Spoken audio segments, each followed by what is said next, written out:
Atmiran Dasaj Nananjana Shalakaya Chakshur Unmilitam Yena Tasmai Shri Gurave Namaha Vanchakalpatrubhyascha Kripa Sindhubhya Evacha Patitanam Pavanebhyo Vaishnavebhyo Namo Namaha. All right, Krishna. So, as it turns out, we're talking about reception again. It's probably a couple months ago when we were talking about when Krishna re-entered Dvaraka, that the devotees were receiving Krishna in a very specific way. And when I spoke on that particular verse, that section, I mentioned how it's also our duty as Vaishnavas to properly receive guests as well. And I think, if I'm not mistaken, I think I gave everyone homework when I gave that particular class. Did I? Does anyone remember that? Doesn't look like anybody remembers that there was homework. But yeah, I suggested it wasn't mandatory. Sometimes I give homework because I'm like, that wasn't mandatory. There's no grading involved. But I asked that that the devotees try to do this and see what happens, see how it affects the relationships of those around us, right? Because Srila Prabhupada, when he talks about receiving a guest, here even in the purport, he mentions that let alone someone that you like or your family, this reception is also to be given to an enemy, right? Anyone coming to your house, even if they are your enemy, they should forget that they're your enemy. Yeah, basically, they should feel welcome. And there are many examples of this, and I'm going to read a few quotes in a moment. But Srila Prabhupada instructed that even if we don't have much, we don't have many facilities, there are still 3 things that you can do to every guest that comes to your home. Who remembers the 3? I see Mother Vinjavali nodding her head. She remembers. Water. Water. And then just a smile in the face and then water. Smiling face goes along with pleasing words. Pleasing words. And then the seed. Proper seed. Proper seed. Thank you. Oh, we have a lot of echo now. Okay. So those 3 things that anyone can offer, anyone can, give someone a nice seat, preferably a comfortable one. But Srila Prabhupada mentions even if it's just a straw mat, a drink of water, anyone can give, and some pleasing words, right? And so when we spoke on this, I think it was a couple, maybe even a few months ago, I suggested that most of you, or many of you, you were born doing that. So that's good. You're polite. You have manners. You're given that from birth. But many of us, like me, for example, I haven't. I mean, in some circumstances, I think I gave the example of my mother, who used to, even if people were working outside, not even on the house, they're just working on the road outside, she would bring out some lemonade and give it to them and like that. So there's a little bit of a reflection of some sort of manners that was passed down to even the lowest among the low. But this is what we're meant to do. So when Srila Prabhupada gives this instruction to us, that this is how we should greet guests, even if they're our enemy. And so what I did was I suggested at the end of that class that everyone try to do that, and then take note of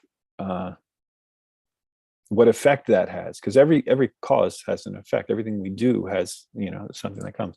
And so the reason we do this, not only because Srila Prabhupada advised us to do it, that's a good enough reason, but also because it makes Krishna happy. Krishna gives us all the instructions in the Vedas. The Vedas instruct us to greet a guest properly, even if they're our enemy.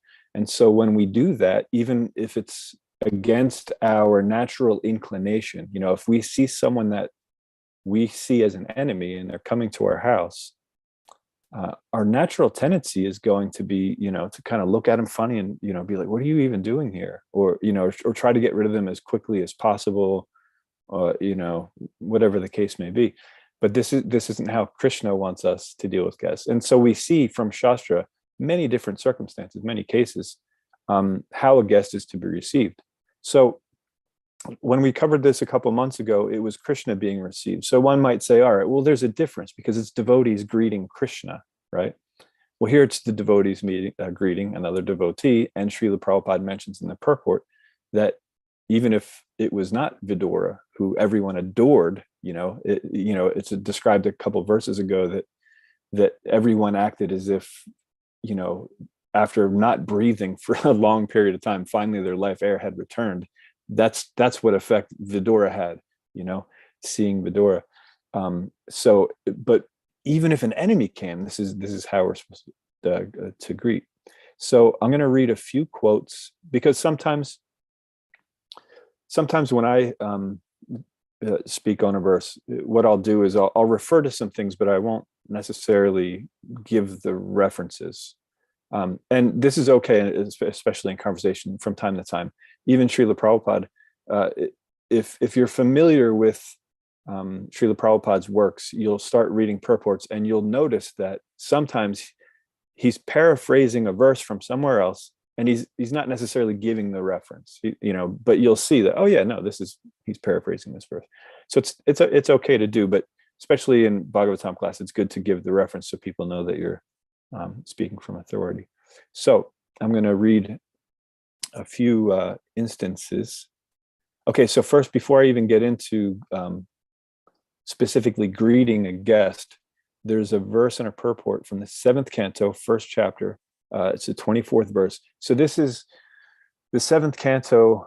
Most people know this is the story of Lord Narasingha, but the way that it starts, or the way that the story comes into context, is that King Yudhishthira was asking Narada Muni, or is trying to understand how Krishna, he's equal to everyone. It's said, it's known that Krishna is equal to everyone, but sometimes it appears as if he favors his devotees and he's an enemy toward the non-devotees, right? And sometimes it looks that way.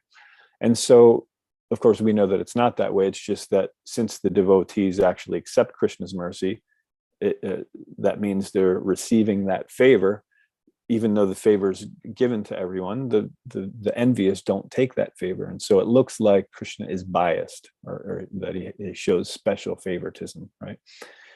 So while this conversation is taking place, this verse comes up. So this is Narad Muni talking to Maharaj Yudhishthira. He says, "My dear king, the conditioned soul, being in the bodily conception of life, considers his body to be his self, and considers everything in relationship to the body to be his.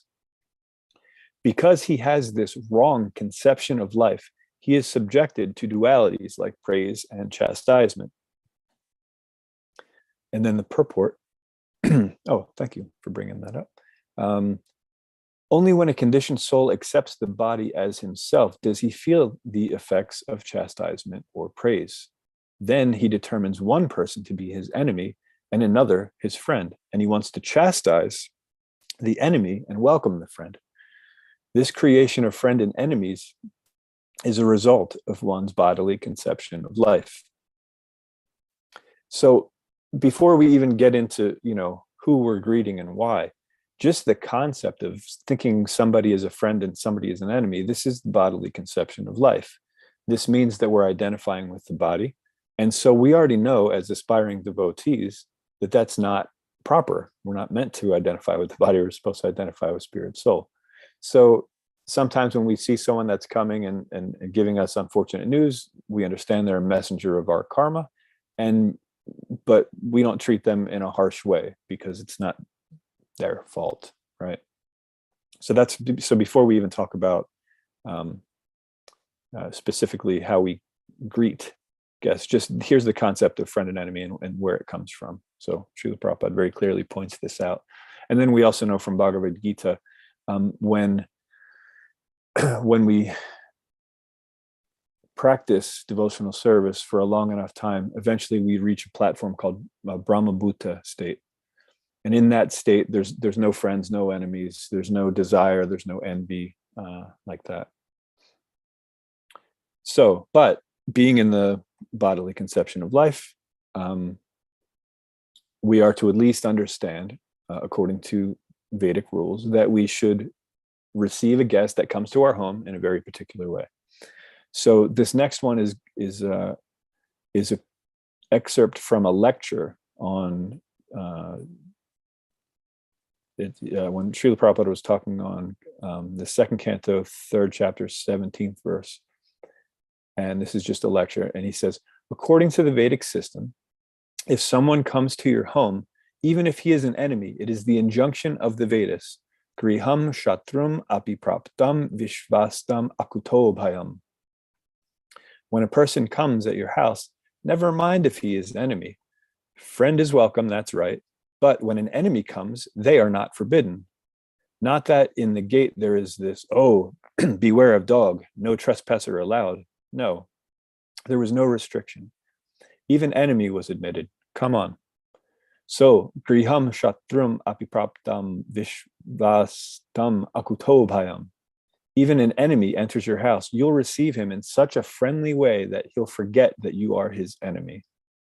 Right? So this verse that Srila Prabhupada quoted twice ends with akuto bhayam.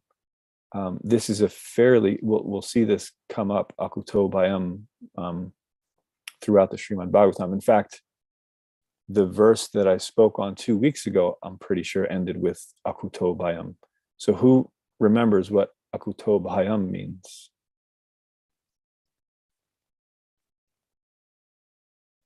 Anyone? Does anyone know what bhayam means? Very scary. Bhayam, yeah, it's fear. So abhay, which is, when we talk about Srila Prabhupada's full name, Abhay Charanaravinda Bhaktivedanta Prabhupada. So also means without fear. So akuto bhayam means also free from fear. So it's that a guest, not only should he not feel that he's your enemy, but he shouldn't have any fear whatsoever or doubt that anything dangerous might happen, right? So that's there. So Srila Prabhupada quoted that verse twice, and when I read a few other quotes, you'll see that this verse will come up again. So this is an important thing for us to know. The next excerpt I'm going to read from is from 1:1828 purport. So Srila Prabhupada says, the law of reception in the codes of Vedic principles states that even if an enemy is received at home, he must be received with all respects. He should not be given a chance to understand that he has come into the house of an enemy.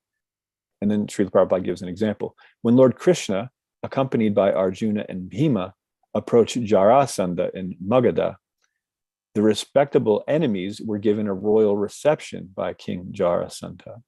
So here we're hearing about Jarasandha, he's not a devotee, but he's receiving guests properly. So even if you're not a devotee, you should, it's just common etiquette that someone comes to your home, you receive them properly, let alone that we're devotees. So clearly we should be doing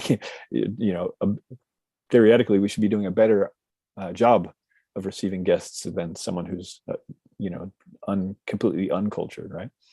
So Srila Prabhupada continues, the guest enemy, namely Bhima, was to fight Jarasandha, and yet they were given a grand reception. At night, they used to sit down together as friends and guests, and in the day, they used to fight, risking life and death. So those who may not be familiar with the story, so Krishna, Arjuna, and Bhima, they went, and the goal was to kill Jarasandha, and Jarasandha had this thing where, he couldn't be killed very easily.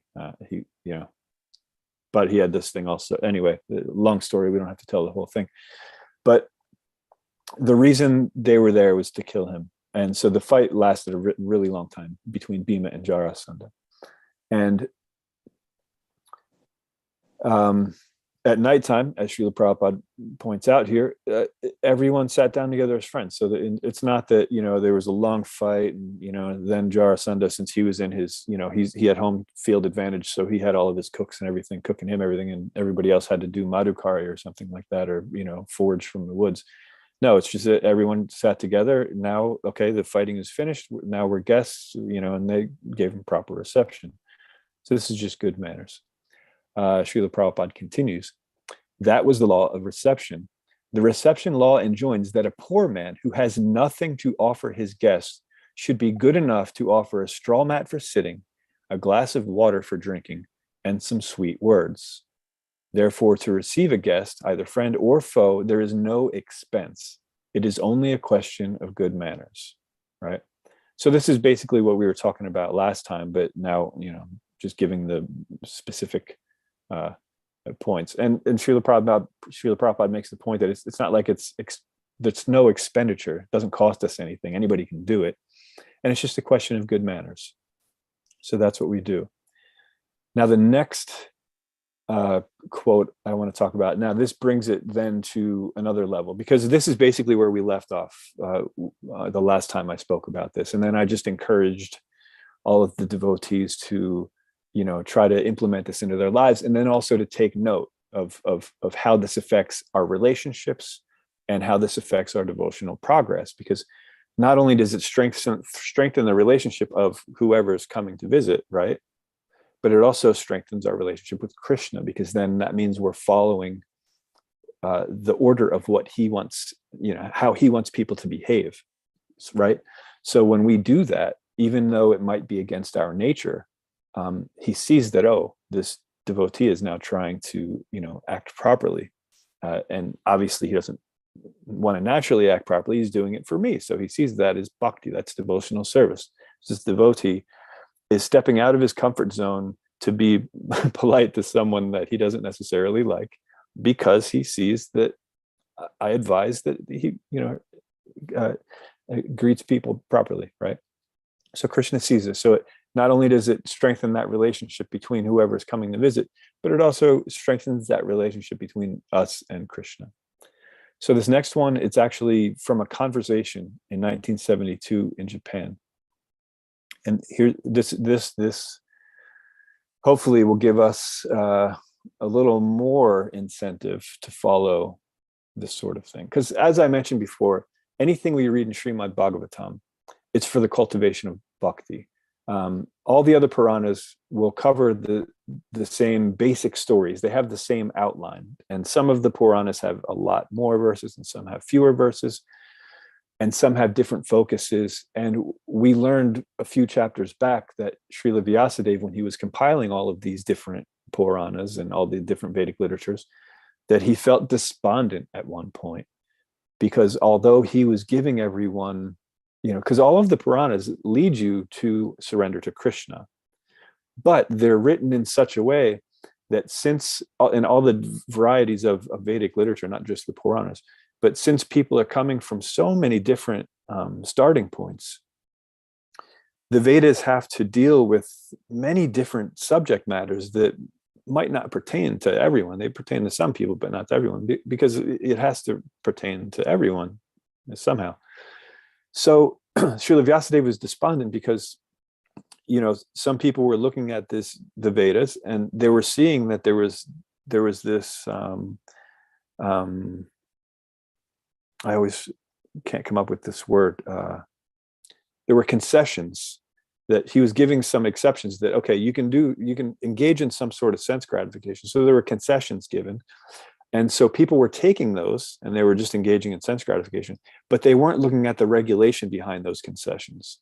They weren't seeing that you do it this way, but you do it in such, in this particular way. And that way it's at least engaged in Christian service. And then gradually you'll rise above that, right?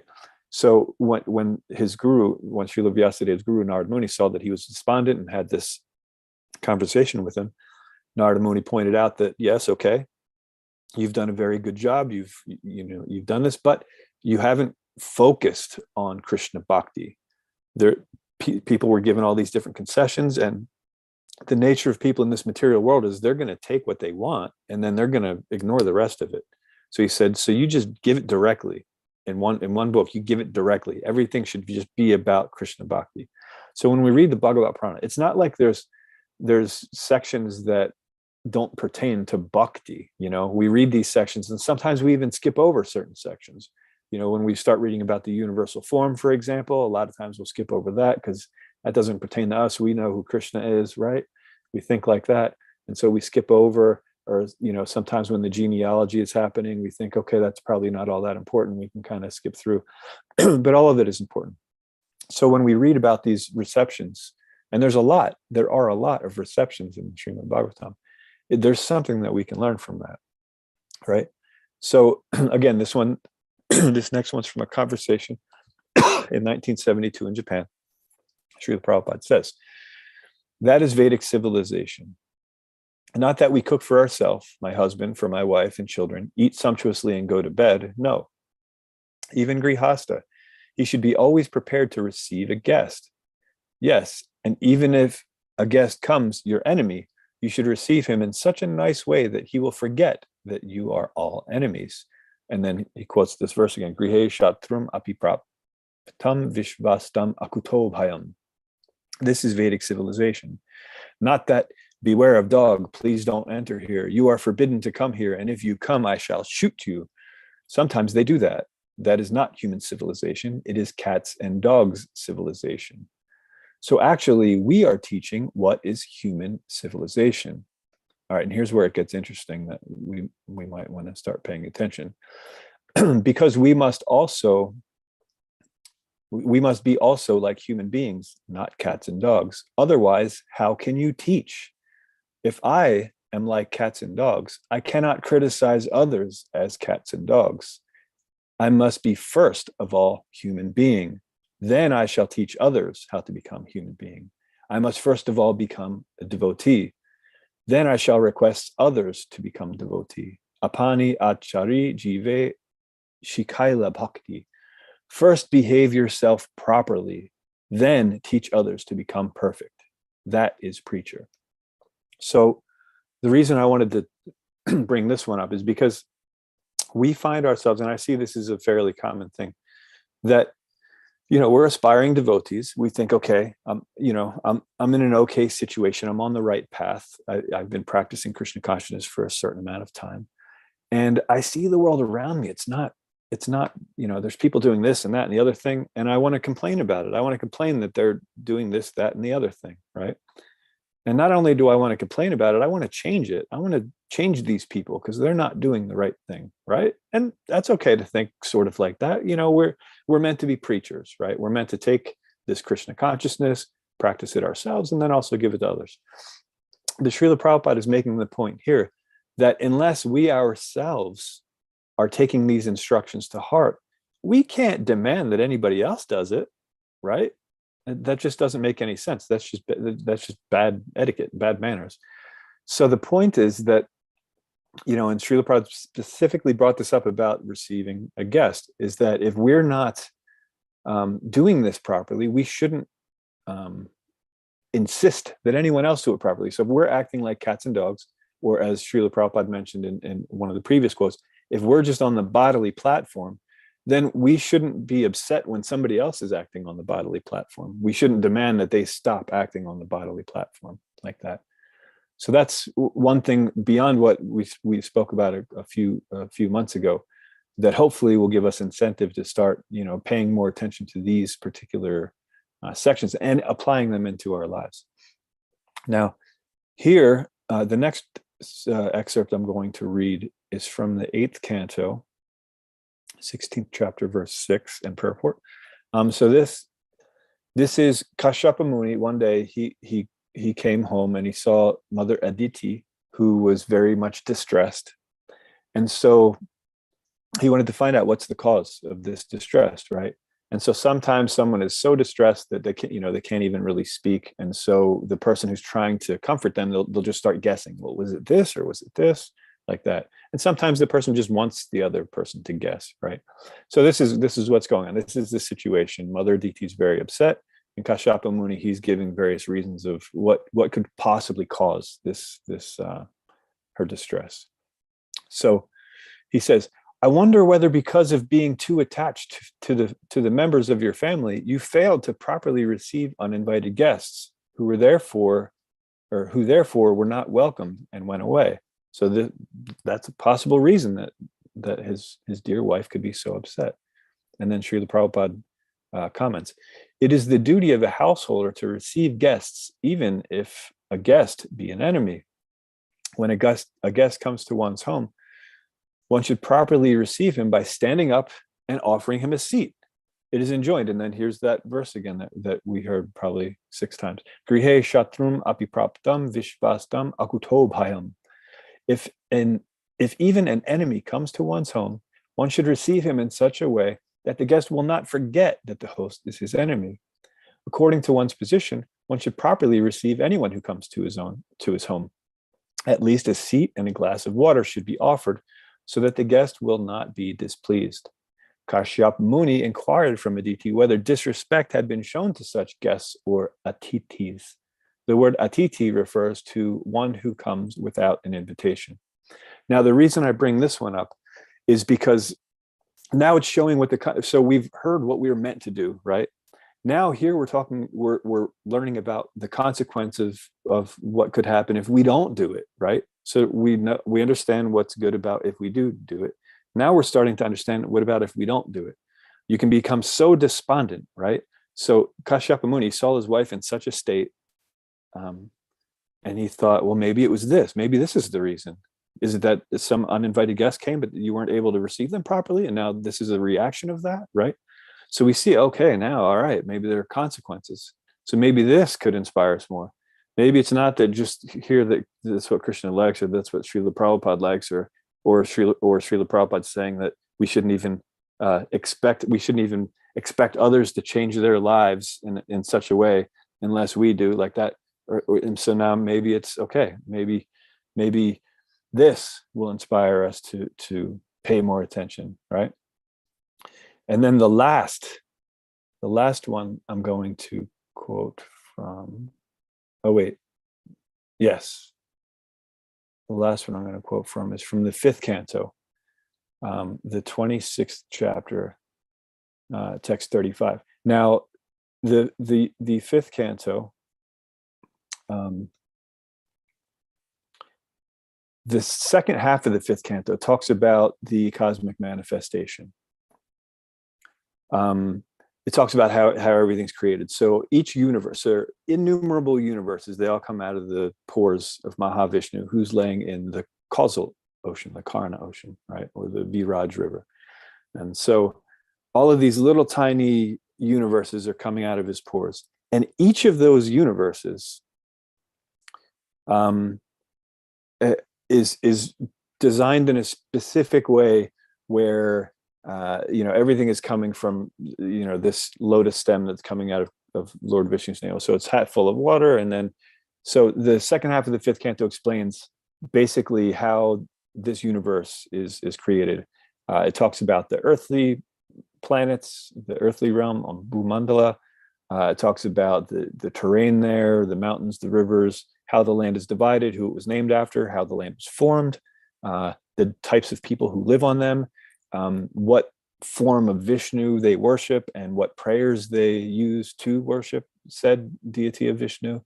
All of these things are given, and then there's a description of the movement of the sun, the moon, and the stars, a description of the planets that are above the antariksha, the what are known as the upper planetary systems, the heavenly planets, and then there's a description of the subterranean heavenly planets. A lot of people think that those are all hellish planets below, but before they get to the hellish planets, there are subterranean heavenly planets where people who were pious, in other words, they lived according to the Vedas, but they didn't make the connection to Krishna. So there was piety, but there was ignorance from Krishna. And so they live in a realm where there's no light from the sun. Everything's illuminated by these jewels. And actually, when we read about these sections, we find out that the enjoyment there is actually better than in the upper planetary systems, the heavenly planets, because there's no reminder that time is ticking away. See, we see the movements of the sun, so we understand day by day, time is going, time is leaving. And so there's a sense of stress, a sense of urgency to do something with our lives.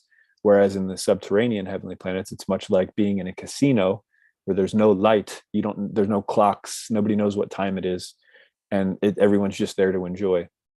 And so there's that. And then below that, there's hellish planets. Now the hellish planets, the description of hellish planets, it's like the most poetic justice you'll ever read, right? You read about these things, and each sin that is committed has a very specific planet where you suffer in a very specific way. And it's so, like I said, it's like poetic justice. You see of like, oh, okay, you do this, then this happens, right? And it's just perfect the way it happens.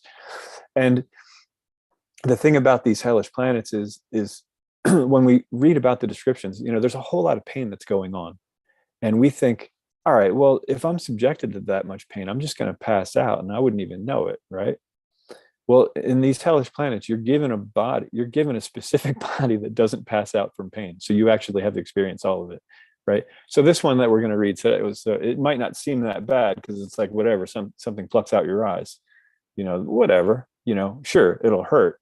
But like, I only have 2 eyes. So like, how long could it hurt? It can't be that bad. But the thing is, no, it'll keep happening repeatedly, even though our eyes have been plucked out. Then all of a sudden we have eyes again in their place. So we just keep having to experience that for as long as it takes for us to learn our lesson. So here's the verse. A householder who receives guests or visitors with cruel glances, as if to burn them to ashes, is put into the hell called Paryavartana. There's a special hell for people that don't receive guests properly. Look at that. Where he is gazed at by hard-eyed vultures, herons, crows, and similar birds, which suddenly swoop down and pluck out his eyes with great force. Right? And so we'll read the purport too. According to the Vedic etiquette, even an enemy who comes to a householder's home should be received in such a gentle way that he forgets that he has come to the home of his enemy. A guest who comes to one's home should be received very politely. If he is unwanted, the householder should not stare at him with unblinking eyes, for one who does so will be put into the hell known as Paryavartana, after death. And there, many ferocious birds like vultures, crows, and herons will suddenly come upon him and pluck out his eyes. So hopefully, as we were going through these different quotes, we were inspired to follow this etiquette before we got to this last one. Because if we weren't inspired, or even still not inspired to follow this etiquette, then there's some serious issues. But hopefully it doesn't take fear of going to a specifically, a very specific hellish planet and getting our eyes plucked out by vultures and herons and other sorts of carnivorous birds. Hopefully that's not the thing that drives us to be polite. Hopefully it's okay because Krishna wants us to. This is the way Krishna wants us to deal with others. This is the way Srila Prabhupada wants us to deal with others. The reason being is because if we're not dealing with others in this way, then how can our preaching be effective? How can we expect others to get off the bodily concept of life if we ourselves are stuck in the bodily conception of life? So this is just an expansion of that last class that we talked about greeting guests, and hopefully now everyone will try to do this homework assignment. Again, it's not mandatory and it's not graded, but hopefully there was enough inspiration earlier on in the class. Hopefully the inspiration didn't come at the end of the class. Because that's how some people will just start out. They'll just say, this is what you do, because if not, you go to hell. Some people will do that. But no, so we know what the good reasons are. We know the consequences if we don't, all the things that could happen. And then obviously there's a very specific hell, specifically for people who just, don't treat a guest properly. And now this is a guest that comes to one's home. It's not that on the street you have to start giving water and seats and kind words to everyone. But if someone comes to your home, this is how it's received. So I'll stop here and I'll see if there are any questions, comments, anything like that. Anybody has question? Oh, there's Mother Vindhyavali. Oh, you're muted, Mataji. Hare Krishna Prabhu, thank you very much. From our childhood, they used to teach us Matru Devo Bhava, Pitru Devo Bhava, Acharya Devo Bhava, Atidhi Devo Bhava. So they used to teach us like that, whether we like it or not. So that makes a lot of difference whether somebody comes home, if we don't like it also, like you said, enemy. But if we do that smiling face, all those what you call that enemy kind of feelings and everything, it will go away. Who knows that they might become friendly. they might become nice. Because when we receive like that, it makes a lot of difference. So that's what I felt, that's how we used to learn it from childhood. So whether you have anything or not, but and then when you said, when you cook something, not that till last grain, you empty the dish and then put it back. Who knows that whoever comes, they say if 12 o'clock, if somebody comes home, you offer them food, and that is how you feel Krishna is coming to your house. So you feel God is coming, So offer food, whatever you have. Not that, we can make 10, 15 items or like that, but whatever little we have. So that's how we learn from childhood. So that's what I thought when you are saying that. Yes, that's very good thing, Prabhu. Thank you very much. Very good. Thank you. Yeah, last time. Oh, go ahead. Sorry, Hare Krishna. It's very nice excerpt you read about receiving gas and the consequence if you don't receive gas very properly. So I'm just thinking, okay, at our house, usually we can practice it. What about those, like we are part of the temple? Sometimes some devotees are committed so much, great offenses or some abominable activities when he comes. So how do you receive this person? Because, the temple is like a public place, we don't feel that some people may not like it, maybe talking about the person, and what do you feel? What kind of reaction we get? Because we consider the temple as our home, like actually we're practicing devotees. Mm-hmm. So if this kind of devotees visited, and we don't receive them, what kind of reaction we get? Okay. So let me make sure I understand. So we're talking about someone who's offensive to devotees, but keeps coming to the temple. And then is that the question? How are we to receive them? Some abominable activities, Okay. as a devotee, So yeah, there are certain things we should do. First of all, there are different areas of the temple. So sometimes when there are people like that, we want to make sure that they're not affecting the rest of the public, for example. So we should still be polite and receive them in a proper way somewhere. Give them the seat, give them the water, give them the kind words, because there's something nice that we can say about everyone. Even if so say this person, he's a repeat offender and he keeps coming to the temple just to be offensive, right? This happens. It's happened. So we say, you are so dedicated. I see you regularly, always at the temple. That is such a nice thing, right? We could say that. Those are nice words, and they're true, right? The fact that this person regularly comes to the temple, maybe even more regularly than others. Now, his intention to criticize, that's certainly not the best thing. But the fact that he's always coming, that's nice. So we can give him the nice water, give him a nice place to sit away from the public so they don't have to, become polluted by whatever's going to spew from his mouth. And then we can say, and then basically those are the three things. And then we've done that. We don't have to listen to anything they say. We don't have to agree with them. We don't have to tolerate, but at least those things should be done. And then even afterwards, we can just say, look, unfortunately, I hear some of the things you're saying, and I understand that I shouldn't be hearing such things because, hearing blasphemy devotees, if you hear such things, you should, either cut out the person's tongue who's saying it, or leave the room, or kill oneself. Those are the Vedic injunctions. So if a person knows enough about the devotees that they're blaspheming them, then, they'll know that injunction, and at least they'll agree. They'll say, okay, but they'll know that now I can't blaspheme devotees to this person anymore.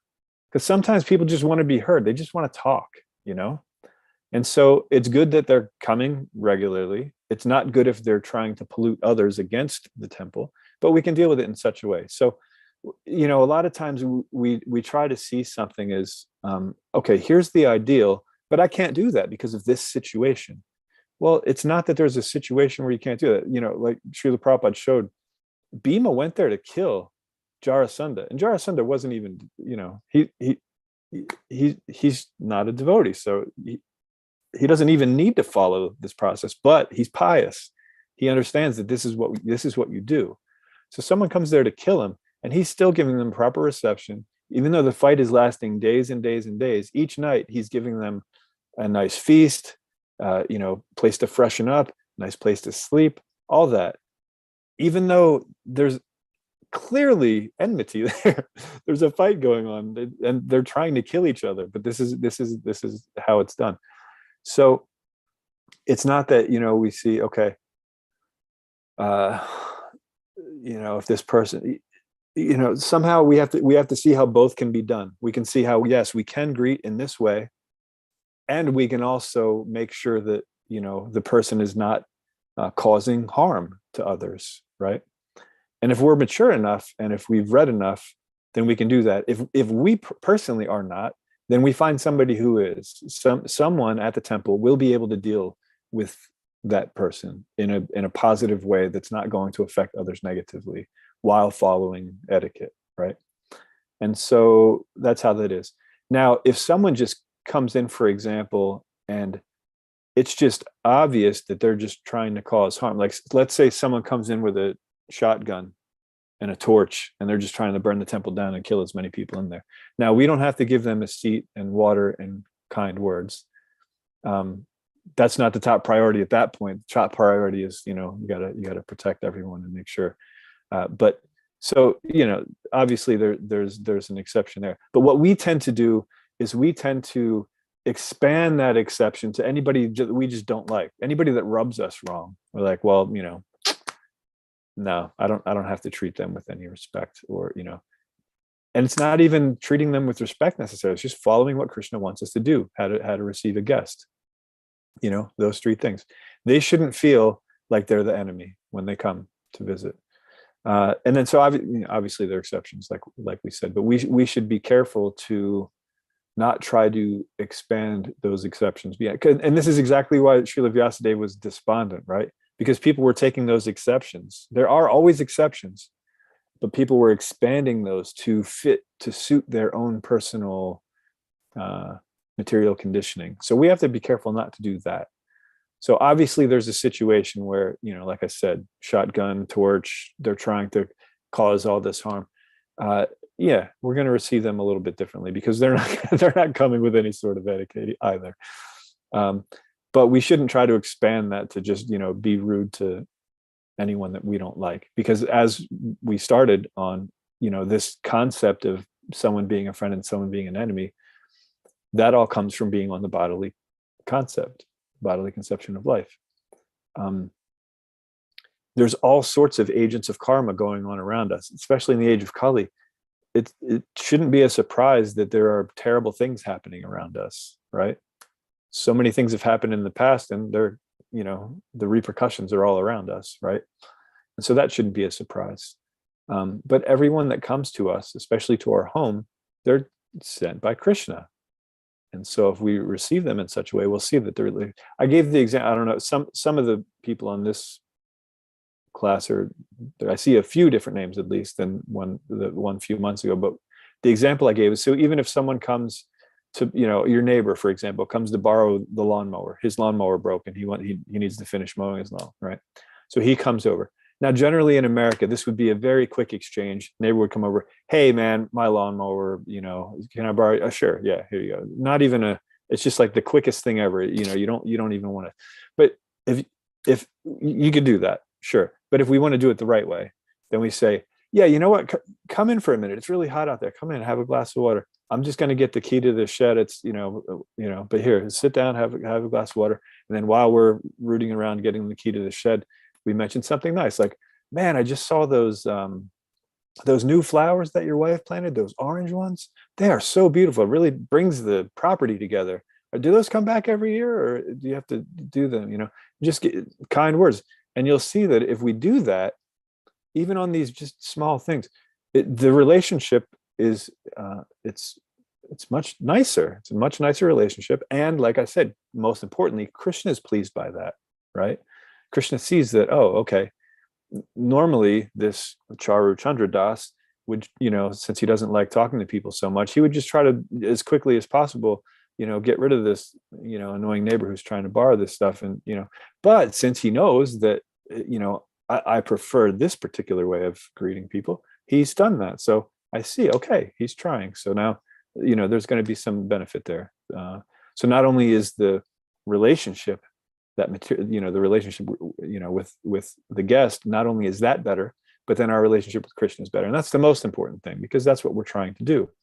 And then as Srila Prabhupada pointed out, if we're not doing that, if we're not trying to, really focus on building that relationship with Krishna and getting off the bodily conception of life, then we shouldn't even be preaching, because it's not going to be effective. I mean, you could try, you can repeat the things that you heard from authority, and that's good.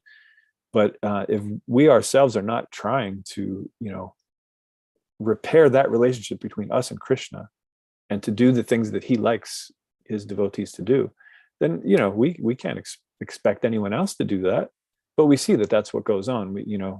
We like to complain about, all the problems that other people have. We don't want to admit our own, but we'll point out everyone else's, and we'll say, if they did this, then their life would be better. No, we have to do that to ourselves. Oh, well, if I just received guests better, or, like this or that, all the different things that are mentioned in Srimad Bhagavatam. If I learn to see Krishna everywhere, when we read about the universal form, the cosmic manifestation, we're reading about Krishna, how we can see Krishna in everything, right? And that's what we're meant to do. What is it? I think it's Bhagavad Gita 6:30. For one who sees me everywhere and sees everything in me, to him I am never lost, nor is he ever lost to me. We are devotees are meant to see Krishna in everything. And these descriptions are showing how Krishna is literally everything. Everything expands from his body, right? The rivers are his veins, the trees are his hairs, the mountains are his bones, like that. The sun and moon are his eyes. So, we shouldn't skip these things over. We should see, okay, how do we read that, understand it, and then apply it to our situation, which is we are trying to become servants of Krishna. If we're seeing anything apart from Krishna or separate from Krishna, we're not doing a good job. If we see something as, how it serves me instead of how it's meant to serve Krishna, then, we're in bad shape. So yeah, all of these sections are extremely important, and we should be doing our best to implement them into our lives so we can become better devotees, so we can become more worthy of Krishna's service.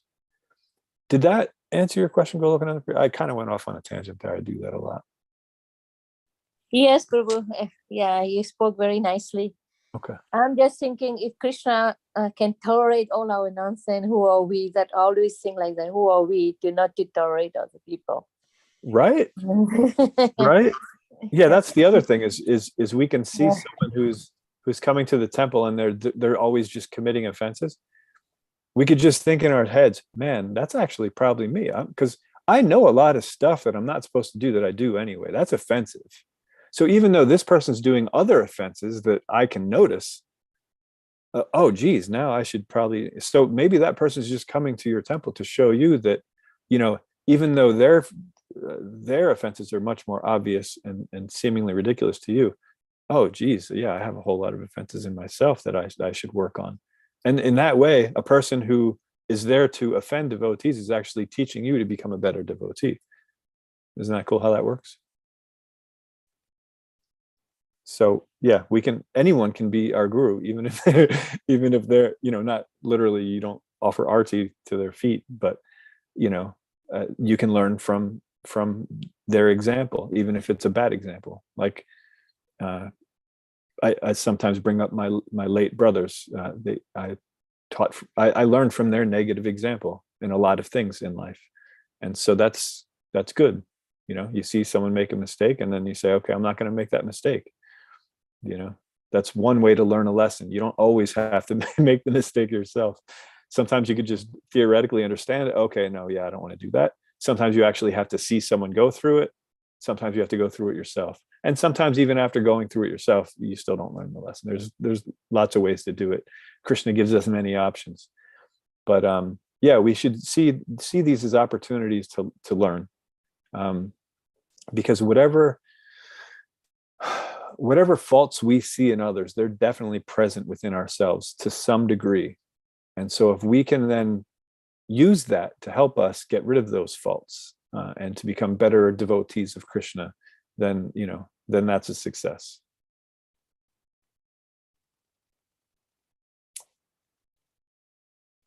Anything else?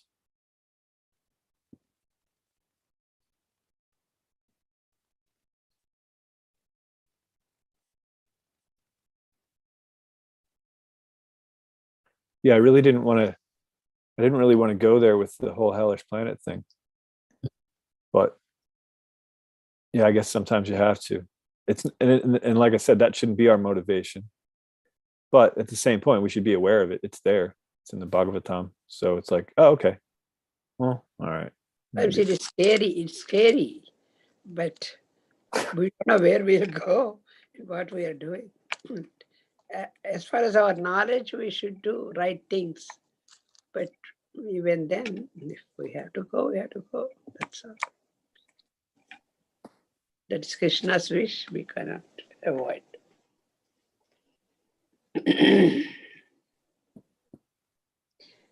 It's a nice class, Prabhu. Thank you. Thank you. Kalpesh, Prabhu. Hare Krishna, Prabhu. Thank you very much for the points. I wanted to ask, we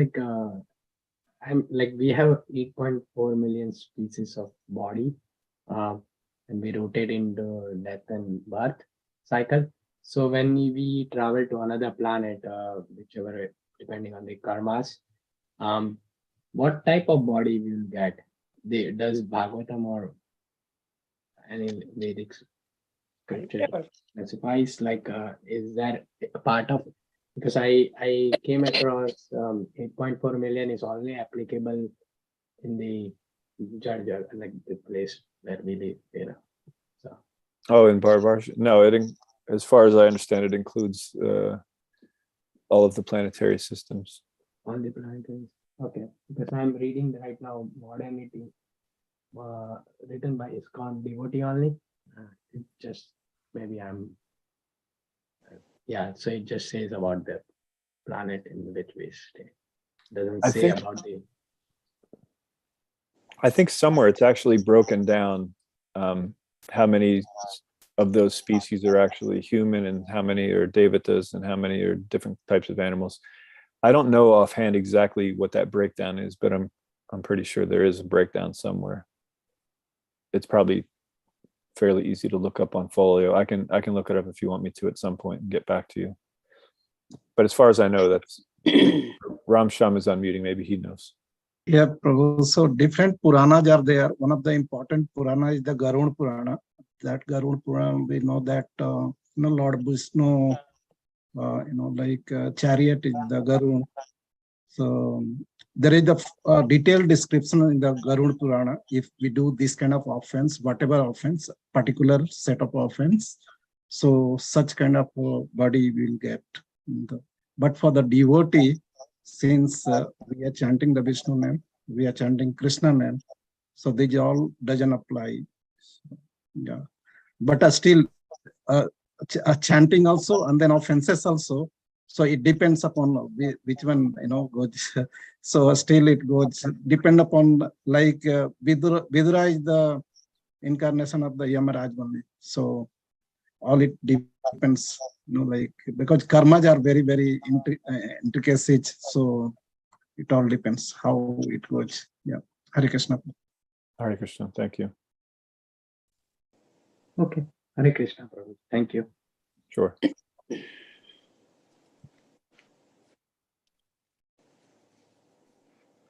Anything else? If nobody else has any other questions, we can end the class here. Thank you again, Prabhu. Another thought-provoking class today. You definitely make us work very hard. I didn't do the homework, but what I've been thinking about is it's not easy. It's not black and white. It's not easy. We need to look inward, really, and think through things. It's not just going through life without. We really have to figure out ways to apply all that we hear. It's sometimes people will say, oh, but it cannot be applied in this day and age. Then why are we reading the Bhagavatam? We are reading the Bhagavatam in Kali Yuga. So that means, it has a purpose, and it is for us to think. And I'm just very grateful that we've had this opportunity. Yeah, it requires some effort because, here we are in the material world. We're here because we wanted to act independently from Krishna. So we wanted to be on our own. Mm-hmm. So we want to act in a very specific way, independently. So we don't want any sort of authority telling us what to do. So when we hear things like this, it's sort of, we're rebelling against that authority. So what it comes down to is if we are sincere enough to step out of what we consider our comfort zone and actually serve Krishna, right? What we want to do early on as aspiring Vaishnavas is serve Krishna on our own terms, right? I will serve Krishna in this way, but that's the only way. I won't serve him at this temple because I don't like what they do at that temple. But Krishna's equally in each of those temples, right? And so it's okay to have preferences in where we like to serve, especially if there are like-minded devotees at one, and it's easier for us to make a connection to Krishna like that. So that's okay. The word discrimination is there, and it's not always a bad thing. Sometimes it's a good thing. Like we have to discriminate between a spoon and a knife, right? When we're eating. If we don't, then eating is a little bit more difficult. So discrimination is okay if we're using it to determine what is the best situation or the best way to deal with a particular situation. But when we use it in a negative way, then that it holds us back from devotional service. So wanting to serve Krishna on our own terms, it's okay at first, but it's something that we have to get over eventually. And so we have to start doing things that don't just naturally come to our heads. When we're reading the Shastra and we see, oh, that's the proper way to do that particular thing. In this case, it's greeting a guest, but in, whatever we're reading, oh, that's the proper way to do that. And so then, we have to then step out of our conditioning and then try to do it. And that's why I try to give these like little homework things, because it's, this is a science. Krishna consciousness is a science. And if we follow it properly, then you get the result. So it's, little things like this, like reading again, because that's like an easy thing. How often does someone come to your home? It's not that often. And then these three things, like Srila Prabhupada mentions, it doesn't cost you anything. It's not like you're giving the person your hard-earned money. No, you're giving them some water, a place to sit, and some kind words. Not a big deal, right? So, but when we do these things, it may seem like it's not that big of a deal. Obviously, it's more difficult for us to do because we think, oh no, it's fine. When someone comes, I say, hey, how's it going? Good to see you. Pat them on the back. That's good enough. That's kind words. Why do they have to sit down? Then they'll be here forever. Why do I have to give them a drink of water? They probably had water, in their car. No, just do what's there, And so when we do that, then Krishna sees, oh, okay, this devotee's trying, because sincerity it's something. It's measured by that. Sincerity is measured by when we do something that we wouldn't normally do because we know that Krishna likes it. That's sincerity. If we're just doing what we would normally do anyway, and then we happen to also, know about Krishna, that's not sincerity. That's you're doing whatever you were going to do anyway, right? So it's going beyond what we would normally do because we know that Krishna would like it. That's sincerity. And that's what Krishna rewards, right? And that's why it looks like sometimes Krishna is not equal to everyone. It looks like he's favoring his devotees. Well, that's just because his devotees are actually taking advantage of that mercy.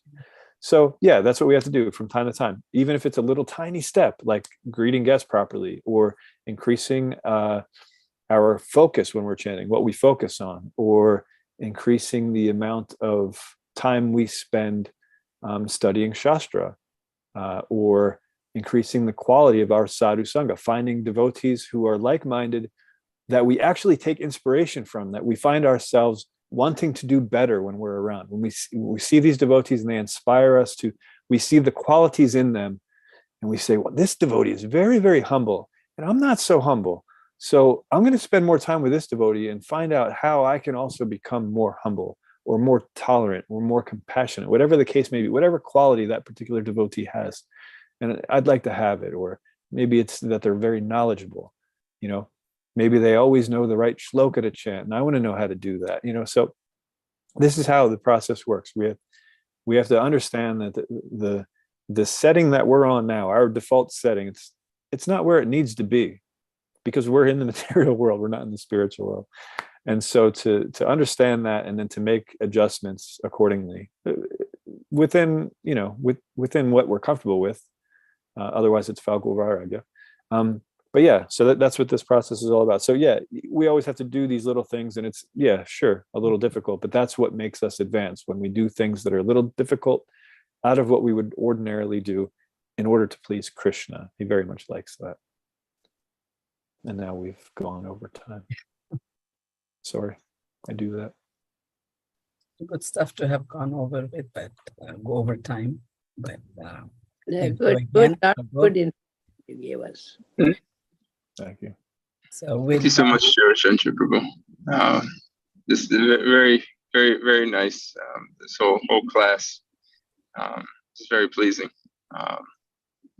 And just a quick takeaway that I had is coming out of this is that refocusing that, you know, just greeting and welcoming people, especially when they come into the association of devotees, is not just a courtesy, just like kind of like a common courtesy, but it's actually devotional service to Krishna, and this will be pleasing to Krishna if we do it and follow it nicely. Yeah. Thank you. Jai. Thank you.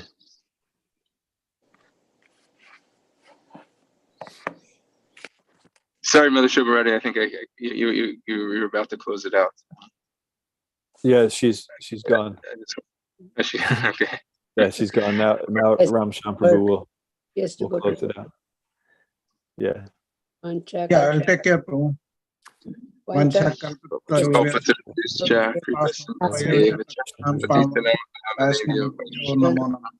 Ananta you. Koti Vaishnava Brinda ki jai, Shila Right. Prabhupada. Thank you very much, Prabhuji, for wonderful. We'll remember next time homework. Thank you. Okay, you'll remember that homework next time. Good. And you probably don't even need to do it, because like you said, you've been doing it since you were young. They taught you like that. But Used. Smile, spit, and water. Three things. No, but this time, no, not anybody. No, not we students are all forgetful students today. We didn't answer Yeah. your question. You know, what is that homework you said?